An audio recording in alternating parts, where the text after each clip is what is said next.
Hi అండి అందరికీ. అందరు ఎలా ఉన్నారు? నేనైతే చాలా బాగున్నాను. మీరు కూడా బాగుండాలని కోరుకుంటున్నానండి. ఏంటా కొబ్బరికాయ తీస్తున్నారు అనుకుంటున్నారా? ఈరోజు దీంతో కోకోనట్ ఆయిల్ ఎలా చేయాలో చూపిస్తున్నానండి. ఇంట్లోనే ఎంతో సింపుల్గా చేసుకోవచ్చు. ఇలా ఫ్రెష్ కొబ్బరికాయ తీసుకొని లేత తీసుకొని మనం కోకోనట్ ఆయిల్ చేసుకుంటే చాలా హెల్తీ, చాలా హెయిర్ కూడా మంచిగా గ్రో అవుతుంది. ఇంట్లోనే మనం ఈజీగా తయారు చేసుకోవచ్చండి.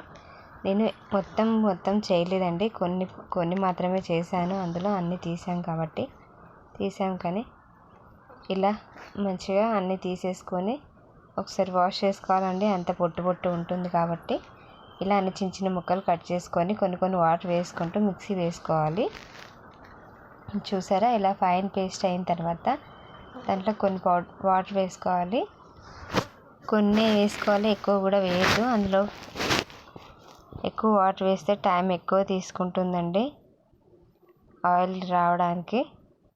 కొన్ని మాత్రమే వేసేసి ఇలా ప్యూర్ మిల్క్ తీసుకోవాలి. మనం ఎందులో అయితే స్టోర్ చేసుకుంటామో మిల్క్ని ఆ డబ్బాలో వేసుకోవాలి. ఇలా జాలి పెట్టి దాంట్లో క్లాత్ వేసి ఇలా మొత్తం వడకట్టుకోవాలి. మనకి ఇప్పుడు ప్యూర్ మిల్క్ వస్తుందండి. చూసారా, చిక్కగా వస్తాయి. ఫస్ట్ చిక్కటి పాలతోటే మనం చేసుకుంటే ఆయిల్ కూడా మంచిగా వస్తుంది.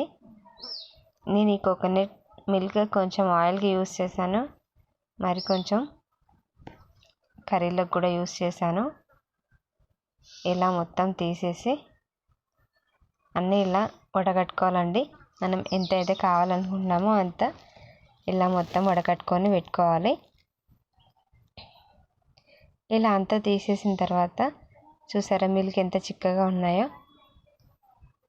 దీన్ని మనం స్మూతీలోకైనా కర్రీలోకైనా దేంట్లోకైనా యూస్ చేసుకోవచ్చు. చూసారా, ఈ సెకండ్ టైం కావాలంటే మళ్ళీ చేసుకోవచ్చు, లేదంటే అవసరం లేదనుకుంటే ఇందులో కర్రీలకైనా స్వీట్స్లోకైనా దేంట్లోకైనా యూస్ చేసుకోవచ్చు. సెకండ్ టైం యూస్ చేసిన తర్వాత మాత్రం మళ్ళీ వచ్చే పిప్పి దేంట్లోకి యూస్ కాదు, ఎందుకంటే అందులో ఉన్న స్వీట్నెస్ మొత్తం పోతుంది కాబట్టి దేనికి యూజ్ అవ్వదు. చూసారా, ఆ బాటిల్ని, ఆ డబ్బాని నేను ఫ్రిడ్జ్లో పెట్టాను ఒకరోజు మొత్తం. తర్వాత మార్నింగ్ తీసేసి చూసి ఇంత గడ్డలాగా అయింది. చూసారా, ఇప్పుడు దీన్ని మనం కరిగించుకోవాలండి.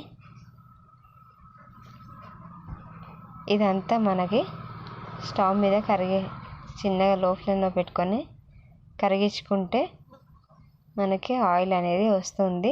మనం ఇంట్లోనే ఎంత ఈజీగా చేసుకోవచ్చు కదా. కొంచెం టైం టేకింగ్ ప్రాసెస్ అవుతుంది, కానీ మనం ఇంట్లోనే హెల్తీగా మన హెయిర్ గ్రోత్ అవ్వడానికి ఇంట్లోనే యూస్ చేసుకోవచ్చండి. మనం ఎక్కువ కాయలు కూడా అవసరం లేదు. 2 కొబ్బరికాయలతోటి కూడా ఇంట్లో చేసుకోవచ్చు ఆయిల్ అనేది. ఇలా స్టవ్ లో ఫ్లేమ్లో పెట్టుకొని మొత్తం ఉడికించుకోవాలి. చూసారా, ఇది మొత్తం అందులో ఉన్న వాటర్ అంతా ఇలా లిక్విడ్ లాగా అవుతుంది. అది వాటర్ అన్నీ కరిగిపోయి ఇంకిపోయిన తర్వాత చిక్కగా వస్తాయి. మనం పాలు కనుక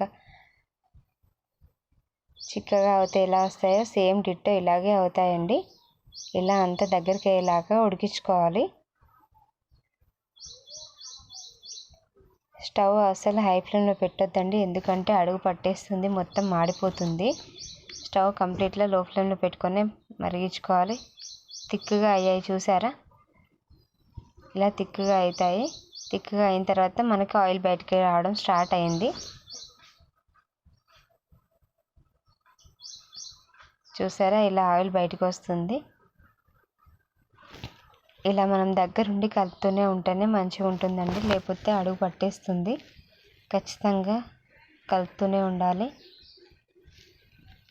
చూసారా, అంతా కరిగిన తర్వాత ఆయిల్ వచ్చింది.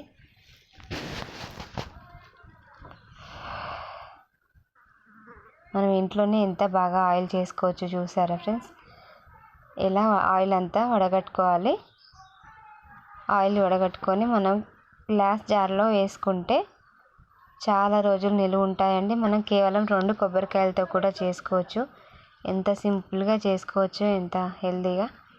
మన హెయిర్ గ్రోత్ అవ్వడానికి మనమే ఇంట్లోనే ఆయిల్ చేసుకుంటే ఎంత బాగుంటుంది కదా. ఎంత టేస్ట్ అయితే ఇంట్లో స్మెల్ అయితే ఎంత బాగుంది తెలుసా, ఇల్లంతా స్మెల్లే. చాలా అంటే చాలా బాగుంది.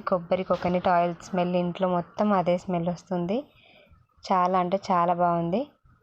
చూసారా ఆయిల్ ఎంత మంచిగా వచ్చిందో, మంచి కలర్లో కూడా వచ్చింది. మనం బయట కొనే ఆయిల్ కంటే మనం ఇంట్లోనే ఇలా సింపుల్గా చేసేసుకోవచ్చు కదా. మీకు కనుక నా వీడియో నచ్చితే తప్పకుండా లైక్ చేయండి, షేర్ చేయండి, కామెంట్ చేయండి friends. Thanks for watching. Bye bye. మరో వీడియోతో మళ్ళీ కలుద్దాం.